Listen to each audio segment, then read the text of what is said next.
इस कहानी की शुरुआत में हमें साइबरट्रॉन नाम के एक प्लेनेट को दिखाया जाता है जहाँ अच्छे ऑटोबॉट्स रहा करते थे जिनका काम ब्रह्मांड की रक्षा करना था। मगर डिसेप्टिकॉन्स नाम के बुरे रोबोट्स ऑटोबॉट्स को खत्म करके ब्रह्मांड पर राज करना चाहते थे, इसीलिए उन्होंने साइबरट्रॉन पर हमला किया होता है और उनकी संख्या काफी ज्यादा होती है, इसीलिए ऑटोबॉट्स हारने की कगार पर थे। इसीलिए ऑप्टिमस प्राइम सभी ऑटोबॉट्स के साथ टावर की तरफ बढ़ने लगते हैं और अपने सभी साथियों से कहते हैं कि हमें यहाँ से निकलना होगा क्योंकि हमारे ऑटोबॉट्स पूरी गैलेक्सी में फैले हैं, इसीलिए हमें उन्हें जंग के लिए आगाह करना होगा। तो B127 उन्हें कहता है कि हम अपना घर नहीं छोड़ सकते, इसीलिए हम इनसे मुकाबला करेंगे। तो ऑप्टिमस प्राइम उसे कहते हैं कि हम उनसे मुकाबला जरूर करेंगे, मगर अभी हमें कहीं पनाह लेनी होगी और मुझे अर्थ प्लेनेट के बारे में पता चला है जिसके बारे में डिसेप्टिकॉन्स नहीं जानते, इसीलिए तुम्हें वहाँ जाकर हमारे लिए एक बेस तैयार करना होगा और हम सभी के एकजुट होने के बाद हम भी वहाँ पहुँच जाएंगे। इसीलिए तुम्हें वहाँ जाकर उस प्लेनेट की हिफाजत करनी होगी क्योंकि अगर डिसेप्टिकॉन्स को उस प्लेनेट का पता चल गया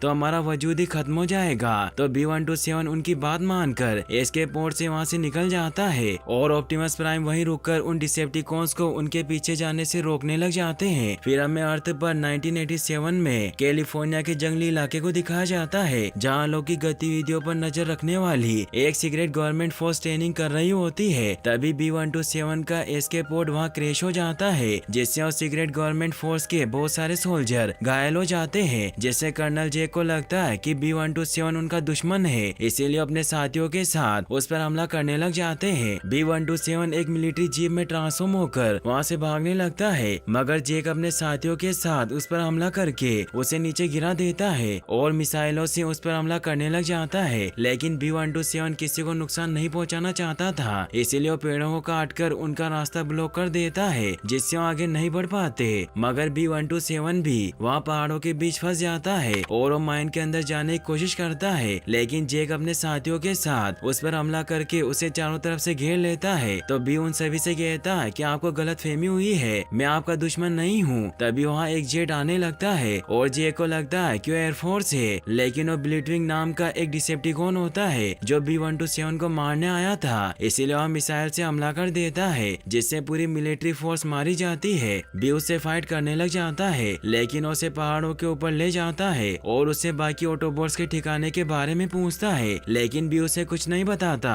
तो गुस्सा होकर ब्लिटविंग उसके वोकल कॉर्ड को फाड़ देता है ताकि वो फिर कभी बात ना कर पाए और उसे पहाड़ों से नीचे गिरा देता है। लेकिन B127 अभी भी जिंदा होता है, इसीलिए ब्लिटविंग उसे पूरी तरीके से खत्म करने के लिए नीचे आता है, मगर बी मिसाइल से उस पर हमला करके उसे डिस्ट्रॉय कर देता है। वहीं जेक भी जिंदा होता है, लेकिन वो बुरी तरीके से घायल हो चुका था और अब एलियंस रोबोट को अपना दुश्मन समझने लगता है। बी बुरी तरीके से घायल हो चुका था, इसीलिए उसके सिस्टम क्रैश होने लगते हैं और वो बहुत मुश्किल से एक झील के किनारे पहुंचता है जहां अपने सिस्टम के बंद होने से पहले एक वॉक्सवैगन बीटल कार को स्कैन करके उसमें तब्दील हो जाता है। फिर हमें चार्ली नाम की एक 17 साल की लड़की को दिखाया जाता है जो सुबह जल्दी उठकर तैयार हो जाती है, लेकिन अपने पिता के गुजर जाने की वजह से बहुत दुखी रहती थी और उसकी माँ सेली ने दूसरी शादी कर ली थी। लेकिन चार्ली इस बात से खुश नहीं थी, इसीलिए उसने अभी तक अपने सौतेले पिता रोन को परिवार का हिस्सा नहीं समझा था। चार्ली अपनी माँ सेली से कार ठीक कराने के लिए $500 मांगती है क्योंकि कल उसका बर्थडे था, लेकिन सेली उसे ये कहते हुए मना कर देती है कि एक नर्स की सैलरी इतनी नहीं होती। चार्ली से उदास होकर अपनी मोपेड स्कूटी से ही काम पर निकल जाती है। वो कार्निवल में हॉट डॉग स्टिक नाम की शॉप में काम करती थी। वही मेमो नाम का लड़का उसे बहुत पसंद करता था, इसीलिए वो चार्ली से बात करने की कोशिश करता है, लेकिन उस पर ध्यान नहीं देती और चार्ली गलती से कॉलेज के एक लड़के ट्री पर नींबू पानी गिरा देती है, जिससे टीना नाम की लड़की अपनी फ्रेंड्स के साथ उसका मजाक उड़ाती है। इससे चार्ली को उस पर बहुत गुस्सा आता है क्योंकि वो हमेशा अपनी BMW कार का घमंड दिखाया करती थी। चार्ली बहुत दुखी होती है और वो अपनी कार को ठीक करने का सामान लेने के लिए अंकल हैंक के स्क्रैप यार्ड में जाती है जहाँ बहुत सारी पुरानी चीजें रखी हुई थी। वहाँ चार्ली पुरानी बोट से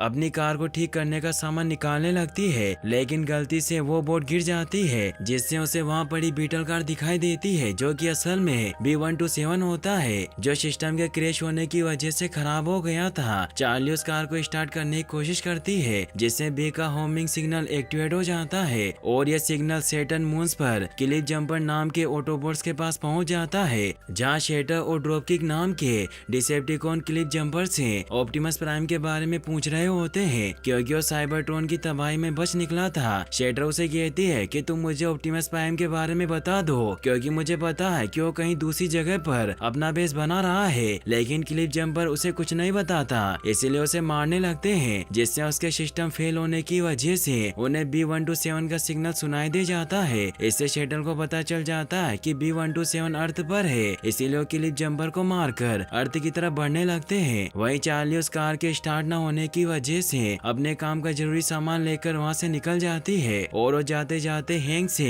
उस बीटल कार के बारे में पूछती है, लेकिन अपना शो देखने की वजह से बिजी होते हैं, इसीलिए उसे कुछ नहीं बताते। चार्ली घर आकर अपनी कार को ठीक करने लग जाती है क्योंकि वो बचपन में भी अपने डैड के साथ कार को ठीक किया करती थी, इसीलिए उसे कार के बारे में सब कुछ पता था। लेकिन वो काफी कोशिश करने के बाद भी उस कार को ठीक नहीं कर पाती, जिससे वो हार मान लेती है क्योंकि उसे लगता था कि वो अपने डैड के बिना इस कार को ठीक नहीं कर पाएगी। अगले दिन जब वो तैयार होकर बाहर आती है तो उसकी माँ उसे बर्थडे विश करती है, लेकिन उसे गिफ्ट में हेलमेट देती है और रोन उसे एक बुक देता है, जिससे चार्ली बहुत गुस्सा हो जाती है क्योंकि उसे लगता था कि सेली उसे कार ठीक कराने के पैसे दे देगी। इसीलिए अंकल हैंक के पास जाकर उन्हें कहती है कि मुझे वो बीटल कार चाहिए और उसके बदले में मैं 1 साल तक आपके यहाँ काम करूंगी और आपके गंदे टॉयलेट को चमका कर रखूंगी। लेकिन हैंक उसे मना कर देते हैं और उसे कहते हैं कि मुझे सफाई वाले की कोई जरूरत नहीं है और उसे बर्थडे गिफ्ट के तौर पर कार ले जाने की परमिशन दे देते हैं, जिससे चार्ली बहुत खुश होती है और वो पूरी दिन मेहनत करके उस कार की सभी चीजों को ठीक कर देती है। और जब वो कार स्टार्ट करती है तो कार स्टार्ट हो जाती है, जिससे वो बहुत खुश होती है और वो कार लेकर अपने घर पर आ जाती है। लेकिन घर आते ही उस कार का एक पार्ट नीचे गिर जाता है और जब चार्ली उसे ठीक करने के लिए उस कार के नीचे जाती है तो उसे B127 का चेहरा दिखाई देता है और वो एक्टिवेट होकर पूरी तरीके से ऑटोबॉट में बदल जाता है, जिससे चार्ली हैरान हो जाती है। वो दोनों एक दूसरे को देखकर डरने लग जाते हैं क्योंकि B127 की मेमोरी पूरी तरीके से खराब हो चुकी थी, इसीलिए वो चार्ली से डरकर वहाँ छिपने लगता है। चार्ली से काफी हैरान होती है, तभी वहाँ उसकी माँ भी आ जाती है, लेकिन भी वापस से कार में ट्रांसफॉर्म हो जाता है, जिससे उन्हें कुछ पता नहीं चलता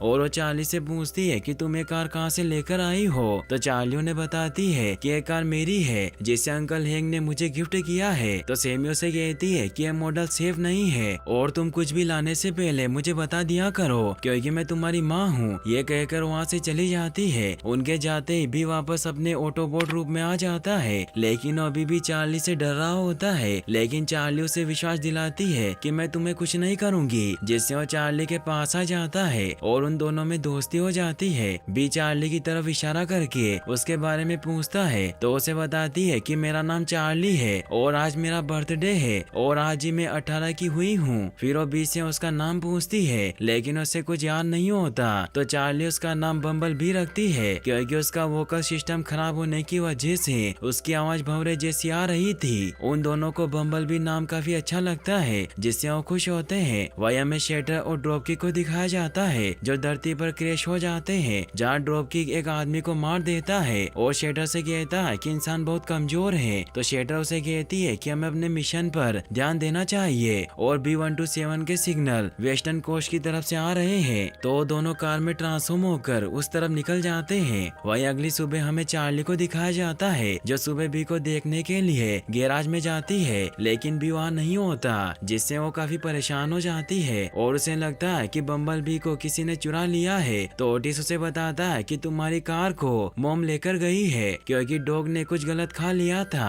तो इससे और ज्यादा परेशान हो जाती है क्योंकि उसे डर था कि बी कोई मुसीबत खड़ी कर सकता है, इसीलिए अपनी स्कूटी लेकर सेमी के पास पहुंच जाती है, जहां बी उसे देखते ही उसकी तरफ हाई करने लगता है। यह देखकर चार्ली अपनी माँ को कार रोकने को कहती है, जिससे वो बी पर गुस्सा करके उसे हाथ अंदर रखने को कहती है। फिर वो अपनी माँ को कहती है कि ये मेरा भी डॉग है, इसीलिए मैं भी आपके साथ चलूंगी। फिर वो दोनों डॉक्टर के पास जाने के लिए निकल जाते हैं। वही सेक्टर 7 हेडक्वार्टर में सिम्स नाम के एजेंट को डिसेप्टिकॉन की ऊर्जा रीडिंग के बारे में पता चल जाता है, इसीलिए वो कर्नल जैक को इस बारे में बताता है कि मुझे 2 एलियंस की खबर मिली है जो पश्चिम की तरफ बढ़ रहे हैं, इसीलिए वो उन्हें पकड़ने के लिए टेक्सास की तरफ निकल जाते हैं। वही हमें चार्ली को दिखाया जाता है जो बी को लेकर एक बीच के किनारे आती है, जहाँ बी को बताती है कि लोग अजीबोगरीब चीजें देखकर डर जाते हैं और अगर तुम उन्हें मिल गए तो तुम पर एक्सपेरिमेंट करेंगे। करेंगे और तुम्हारे छोटे छोटे टुकड़े कर देंगे, इसीलिए तुम सिर्फ मुझे ही अपनी असलियत दिखा सकते हो। तो बी भी उसकी बात समझ जाता है और वो बी को छिपने की प्रैक्टिस करवाने लग जाती है। वही शेटर और ड्रॉप किक तेजी से पश्चिम की तरफ बढ़ रहे होते हैं और जैक उन्हें पकड़ने के लिए अपनी फौज और डॉक्टर पावेल को लेकर वहां पहुंच जाता है ताकि उनसे पहले बात कर सके। शेटर और ड्रॉप किक वहां आकर रुक जाते हैं। ड्रॉप किक शेटर से कहता है कि इंसानों की तादाद बढ़ती जा रही है, इसीलिए हमें इन्हें खत्म कर देना चाहिए। तो शेटर उसे कहती है कि बी के सिग्नल नहीं मिल रहे हैं, इसीलिए मेरे पास एक आइडिया है। और वो जैक और उसके साथियों से झूठ कहती है कि हम डिसेप्टिकॉन शांति दूत हैं और हम इस पूरी गैलेक्सी की ऑटोबॉट से रक्षा करते हैं और हमें पता चला है कि हमारी दुनिया का एक खूंखार मुजरिम B127 आपकी दुनिया में छिपा हुआ है, इसीलिए हम आपकी अर्थ का सैटेलाइट व्यू कंट्रोल करना चाहते हैं ताकि हम उस मुजरिम बी को पकड़ सके।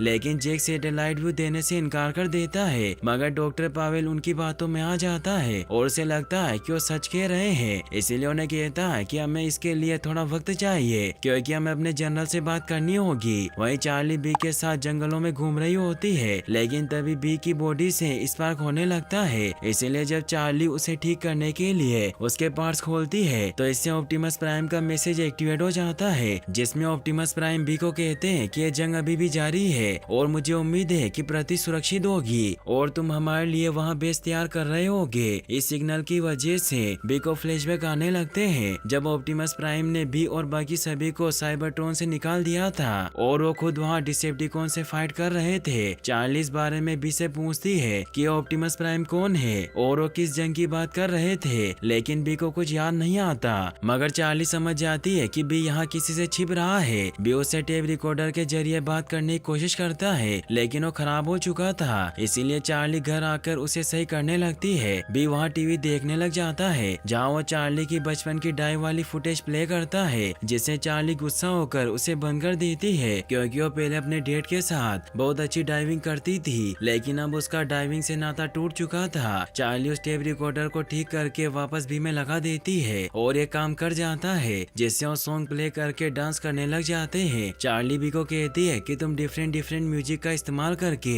मुझे अपनी बात समझा सकते हो, इसीलिए वो अलग अलग तरह के न्यू सॉन्ग प्ले करने लगती है, लेकिन बी को कुछ पसंद नहीं आता। तो चार्ली अपने डेट के पुराने गाने प्ले करती है और वो बी को बताती है कि मैं और मेरे डेट इस सॉन्ग को प्ले करके साथ में कार ठीक किया करते थे, लेकिन एक दिन अचानक उनकी हार्ट अटैक से मौत हो गई, जिससे मैं ठीक से उनसे मिल भी नहीं पाई। इसीलिए मैं हमेशा सोचती हूँ कि अगर मैं एक बार अपने डेट की इस कार को ठीक कर सकूं तो शायद डेट खुश हो जाएंगे। इससे वो बहुत इमोशनल हो जाती है। फिर भी सभी रेडियो सिग्नल को स्कैन करने लगता है ताकि उन्हें अपने सिस्टम में लोड करके चार्ली से बात कर पाए, लेकिन चार्ली को कुछ समझ नहीं आता। तभी वहाँ मेमो आ जाता है क्योंकि उसे पसंद करता था, इसीलिए वो चार्ली से अपनी मन की बात कहना चाहता था। बी मेमो को देखते ही कार में बदल जाता है, लेकिन इससे मेमो काफी ज्यादा डर जाता है। तो चार्ली उसे शांत करती है और उसे बताती है कि तुम इसके बारे में किसी को कुछ नहीं बताओगे, वरना मैं तुम्हें अपनी कार से उड़ा दूंगी क्योंकि ये मेरा दोस्त है। तो मेमो उससे प्रॉमिस करता है, जिससे बम्बल भी वापस अपने असली रूप में आ जाता है। वही हमें जनरल को दिखाया जाता है जो डिसेप्टिकॉन्स को सैटेलाइट व्यू देने के लिए एक मीटिंग रखते हैं, जहाँ पावेल सभी को विश्वास दिलाता है कि वो एलियन अच्छे हैं और अगर हम उनका साथ देंगे तो हमें अपनी बहुत सारी टेक्नोलॉजी सिखा देंगे। लेकिन जेक इसके खिलाफ होता है, इसीलिए वो सभी से कहता है कि उनका नाम ही डिसेप्टिकॉन्स है, इसीलिए धोखा उनकी फितरत में है और अगर हमने उन्हें सैटेलाइट व्यू दे दिया तो इससे हम पर बहुत बड़ा खतरा आ जाएगा और वो जगह जगह पर अपने अड्डे बना लेंगे। तो डॉक्टर पावेल जनरल को कहते हैं कि अगर हमने उन्हें अपनी टेक्नोलॉजी नहीं दी तो रशियन के पास चले जाएंगे, जिससे हम बेहतर फ्यूचर का मौका गवा देंगे। तो जनरल भी उसकी बात मान लेते हैं और उन एलियंस को सैटेलाइट और अपनी सभी टेक्नोलॉजी यूज करने की परमिशन दे देते हैं, जिससे शटल और ड्रॉप की खुश होते हैं और वो उनकी सभी टेक्नोलॉजी को जोड़कर बी को ढूंढने लग जाते हैं। मगर जेक जनरल के इस फैसले से खुश नहीं होता। तो जनरल उसे कहते हैं कि हम इन रोबोट्स के जरिए बी को ही नहीं बल्कि इनके सारे साथियों को ढूंढ लेंगे, जिसके बाद मैं तुम्हें इन सभी एलियंस को खत्म करने की परमिशन दे दूंगा, जिससे हम फिर इन पर एक्सपेरिमेंट करेंगे। तो इससे जेक भी खुश होता है। वही हमें चार्ली और मेमो को दिखाया जाता है जो अगले दिन बी के साथ राइड पर निकलते हैं और बी भी रेडियो की ट्यूनिंग के जरिए उनसे बात करने लग जाता है, जिससे वो खुश होते हैं। वो दोनों एक किले पर पहुंचते हैं जहाँ मेमो का क्लासमेट ट्रिप और उसके साथी मस्ती कर रहे थे। ट्रिप वही लड़का होता है जिस पर चार्ली ने नींबू पानी गिराया था। ट्रिप वहाँ सभी को अपने साथ पानी में कूदने की चुनौती देता है तो बी चार्ली को आगे कर देता है क्योंकि वो जानता था कि वो बहुत अच्छी डाइव करती है। ट्रिप उसे कहता है कि तुम मेरी छोटी बहन के साथ डाइव टीम में थी और कुछ साल पहले तुमने डाइव चैंपियनशिप भी जीती थी, इसीलिए तुम मुझे कड़ी टक्कर दे सकती हो। और वो नीचे पानी में कूद जाता है, लेकिन चार्ली पानी में नहीं कूदती क्योंकि उसने अपने पिता के जाने के बाद से डाइविंग छोड़ दी थी, जिससे उसे ऊंचाई से डर लगने लग गया था। और वो अपनी कार में वापस आकर बैठ जाती है तो टीना अपने दोस्तों के साथ उसका और उसकी कार का मजाक उड़ाती है। तो मेमो चार्ली का मूड ठीक करने के लिए उसे कहता है कि हम टीना से बदला ले सकते हैं। बी को भी आइडिया अच्छा लगता है और वो रात को टीना के घर के बाहर आ जाते हैं और उसकी कार पर अंडे फोड़ने लगते हैं, लेकिन बी टीना की पूरी कार को ही बर्बाद कर देता है, जिससे शोर की वजह से सभी जगने लग जाते हैं। यह देखकर चार्ली बी के साथ वहाँ से निकल जाती है और टीना को उनके बारे में कुछ पता नहीं चलता, लेकिन अपनी कार का हाल देखकर बहुत दुखी हो जाती है। वही बी फुल स्पीड में घर की तरफ बढ़ रहा होता है, इसीलिए पुलिस उनके पीछे पड़ जाती है। चार्ली बी को रुकने को कहती है, लेकिन उसकी बात नहीं सुनता और हाई स्पीड में आगे बढ़ने लग जाता है और वो पुलिस की कार को खराब करके वहाँ से निकल जाता है। इससे चार्ली और मेमो भी खुश होते हैं। अगले दिन चार्ली तैयार होकर काम पर जाने लगती है और वो बी को वहाँ कवर से ढक देती है और उसे कहती है कि तुम्हें यहीं छिपकर रहना होगा क्योंकि कल तुमने जो हरकत की थी उसके बाद पुलिस तुम्हें ढूंढने जरूर आएगी और तुम कोई मामूली कार नहीं हो। फिर अपने काम पर निकल जाती है, मगर जब घर पर कोई नहीं होता तो बी अपने असली रूप में आ जाता है और वो डॉग के पीछे पीछे घर में पहुंच जाता है और उसकी नई चीजों को देखने की चाहत की वजह से पूरे घर में तोड़फोड़ होने लग जाती है। वो घर में बैठकर टीवी देखने लगता है, लेकिन इससे सोफा टूट जाता है और वो कॉफी मशीन को गलती से ऑन कर देता है, जिससे अनप्लग हो जाती है और वो प्लग में अपना हाथ डाल देता है, जिससे उसके शहर की इलेक्ट्रिसिटी की वजह से पूरे सैन फ्रांसिस्को शहर की बिजली उड़ जाती है, जिससे शेटल और ड्रॉपकी को भी बी की लोकेशन का पता चल जाता है और वो सैन फ्रांसिस्को की तरफ निकल जाते हैं। वही मेमो बी को घर में तोड़फोड़ करते हुए देख लेता है, इसलिए वो चार्ली को कॉल कर देता है, जिससे चार्ली जल्दी से घर आ जाती है, जहाँ वो घर का हाल देखकर काफी डर जाती है और वो बम्बल बी को वहाँ से बाहर निकाल देती है। और उसकी माँ जब ओटिस के साथ घर लौटती है तो दोनों घर का हाल देखकर काफी हैरान हो जाते हैं। चार्ली उन्हें कहती है कि ये सब मेरी गलती है और मैं आपको सब कुछ समझा दूंगी, लेकिन मुझे अभी जाना होगा। लेकिन सेली उसे वहाँ से जाने नहीं देती और उस पर गुस्सा करने लगती है कि तुम दिन रात उस कार के साथ रहती हो और तुम्हें मुझे सब कुछ बताना होगा क्योंकि मैं कब से चीजों को सही करने की कोशिश कर रही हूँ और इस घर का हर इंसान खुश रहने की कोशिश कर रहा है, लेकिन तुम हमारी मुश्किलें बढ़ा रही हो। तो चार्ली को भी गुस्सा आ जाता है और वो अपनी माँ से कहती है कि आपने दूसरी शादी कर ली और आप बहुत खुश हैं, लेकिन मैं खुश नहीं हूँ और मैं कुछ ही महीनों में यहाँ से निकल जाऊंगी। और वो गुस्सा होकर मेमो के साथ बी को लेकर वहाँ से निकल जाती है, लेकिन रास्ते में जेक अपने साथियों के साथ उन्हें घेर लेता है। तो चार्ली बी को कुछ भी हरकत करने से मना करती है, लेकिन जब जेक के साथी चार्ली और मेमो को पकड़ लेते हैं तो बी को गुस्सा आ जाता है और वो चार्ली को बचाकर वहाँ से नीचे कूद जाता है और वो दोनों वहाँ से निकलने लगते हैं। लेकिन तभी आगे से शेटर और ड्रॉपकी आ जाते हैं जो उन पर हमला कर देते हैं, जिससे वो दोनों दूर गिर जाते हैं। बी चार्ली को बचाने की कोशिश करता है क्योंकि उसे कुछ याद नहीं होता कि उस पर क्यों हमला कर रहे हैं। शेटर बी से ऑप्टिमस प्राइम के बारे में पूछने लगती है, लेकिन तभी जेक वहाँ आकर इलेक्ट्रिक शॉक गन से बम्बल बी को बेहोश करने लग जाता है। चार्ली उन्हें ऐसा करने से रोकने लगती है, लेकिन वो भी शॉक लगने की वजह से बेहोश हो जाती है। चार्ली की जब आँख खुलती है तो अपने घर पर होती है और जेक चार्ली पर झूठा आरोप लगाता है कि वो कार सरकारी प्रॉपर्टी है और चार्ली ने उसे चुराया है। चार्ली अपनी माँ को बताती है कि मैंने कुछ नहीं चुराया, वो मेरा दोस्त है। तो जेक उन्हें कहता है कि वो इसका दोस्त नहीं बल्कि एक खतरनाक वॉर मशीन है।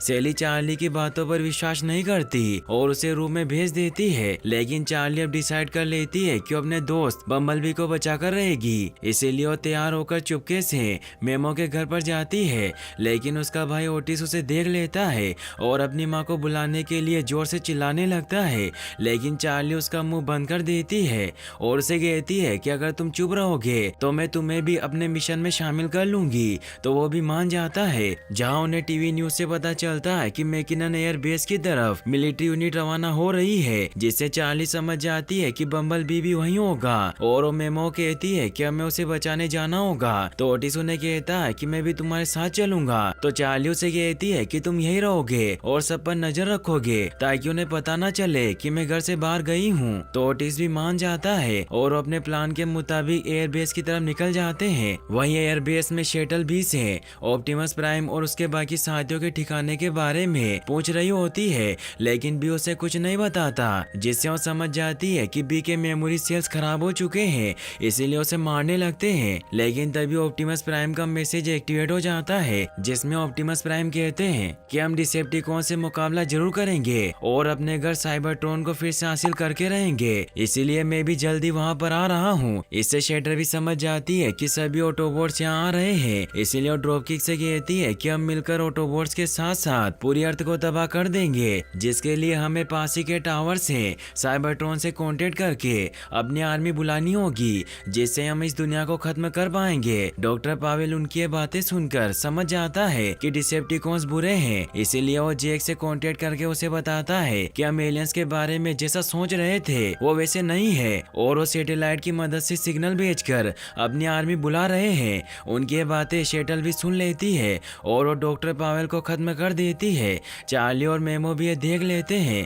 क्योंकि वो भी वहाँ पहुँच गए थे। वहीं घर पर सेली ओटी से चार्ली के बारे में पूछती है, लेकिन वो अजीब बर्ताव कर रहा था, जिससे वो समझ जाते हैं कि कुछ गड़बड़ है। और जब सेली चार्ली के रूम में जाती है तो वहाँ नहीं होती, इसीलिए ओटिस से सब कुछ पूछ लेती है। वहीं ड्रॉपकिक बी पर हमला करके उसे पूरी तरीके से खत्म कर देता है। फिर वो दोनों टावर से सिग्नल भेजने के लिए वहाँ से निकल जाते हैं। चार्ली और मेमो बी के पास आ जाते हैं और चार्ली बी को इस हालत में देखकर बहुत दुखी हो जाती है, क्योंकि उसका बेस्ट फ्रेंड था और वो उसे ठीक करने के लिए उसे इलेक्ट्रिक गन से शॉक देने लगती है, जिससे बी की जान बच जाती है। और चार्ली उसे जिंदा देखकर बहुत खुश होती है और इलेक्ट्रिक शॉक की वजह से बी की याददाश्त भी वापस आने लगती है, जिससे उसके सिस्टम ठीक से काम नहीं करते और वहाँ से नहीं निकल पाते। तभी जेक भी वहाँ पहुँच जाता है और वहाँ बॉम्ब लगाकर उस पूरी जगह को उड़ा देता है ताकि वो बी को खत्म कर सके। फिर जेक चार्ली और मेमो को पकड़ लेता है, जिससे बी भी उसे बचाने की कोशिश करने लगता है, लेकिन सोल्जर उस पर हमला करके उसे खत्म करने लगते हैं। लेकिन जब जेक चार्ली को नीचे गिरा देता है तो इससे बी को बहुत गुस्सा आता है और अब याददाश्त वापस आने की वजह से उसका किल मोड एक्टिवेट हो जाता है, इसीलिए वो चार्ली को बचाने के लिए सभी पर हमला करने लग जाता है और सभी टैंक को खत्म कर देता है, जिससे सभी सोल्जर वहाँ से भाग जाते हैं। वही चार्ली उसका ये रूप देखकर काफी डर जाती है और वो बी को शांत करती है। तभी मेमो भी वहाँ आ जाता है और चार्ली बी को कहती है कि हमें यहाँ से निकलकर किसी सुरक्षित जगह पर जाना होगा,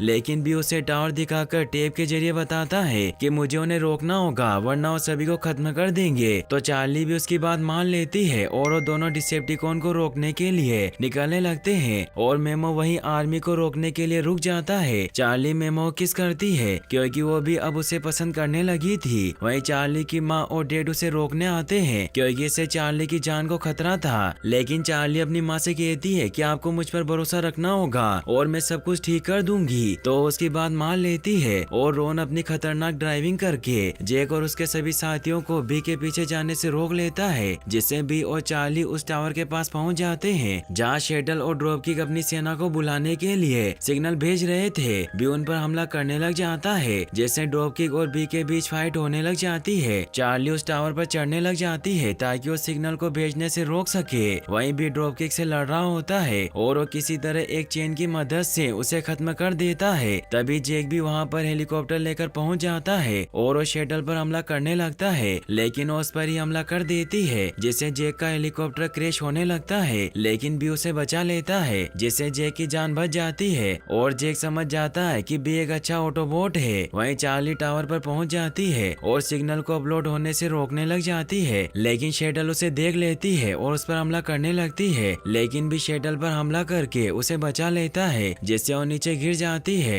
और चार्ली उस सिग्नल के पावर सोर्स को अलग करके उस सिग्नल को रोक लेती है, जिससे शटल बहुत गुस्सा होती है और वो बी को मारने लग जाती है और बी को कहती है कि तुम्हें मारने के बाद मैं उस लड़की को खत्म कर दूंगी, लेकिन बी चालाकी से वहाँ बने डैम को तोड़ देता है, जिससे शटल शिप से टकराकर खत्म हो जाती है, लेकिन इससे बी भी पानी में डूबने लगता है। ये देखकर चार्ली अपने डर को बुलाकर पानी में छलांग लगा देती है और बी को बचाकर बाहर ले आती है। जेक चार्ली को कहता है कि तुम बी को लेकर यहाँ से निकल जाओ क्योंकि मेरी यूनिट के लोग यहाँ पहुँचने वाले हैं और इसे खत्म कर देंगे, लेकिन मैं जान गया हूँ कि बी बुरा नहीं है। तो चार्ली उसे थैंक्स कहती है। फिर वो दोनों वहाँ से निकल जाते हैं। चार्ली बी को सैन फ्रांसिस्को के बाहर एक जगह ले आती है जहाँ उसे कहती है कि अब तुम्हारे जाने का समय आ गया है क्योंकि तुम्हारे दोस्तों को तुम्हारी जरूरत है, जिससे वो दोनों बहुत इमोशनल हो जाते हैं। भी अपने कैमरों से एक न्यू कार को स्कैन करता है और उस रूप में बदलकर वहाँ से निकल जाता है। और अब चार्ली का भी बर्ताव बदल गया था और वो अपनी मोम, भाई और रोन के साथ खुशी से रहने लगती है। और यहीं पर ये मूवी एंड हो जाती है। फिर हमें इसके पोस्ट क्रेडिट सीन को दिखाया जाता है जहाँ भी अर्थ पर ऑप्टिमस प्राइम से मिलता है जो उसे इस दुनिया को बचाने के लिए थैंक्स कहते हैं। तो भी उन्हें अपना नया नाम बताता है और तभी उनके साथी ऑटोबोट्स भी इस दुनिया में आने लगते हैं। वही हमें चार्ली को दिखाया जाता है जो अपने डेड की कार को ठीक कर लेती है और उससे घूमने के लिए बाहर निकल जाती है। और यहीं पर यह मूवी फाइनली एंड हो जाती है।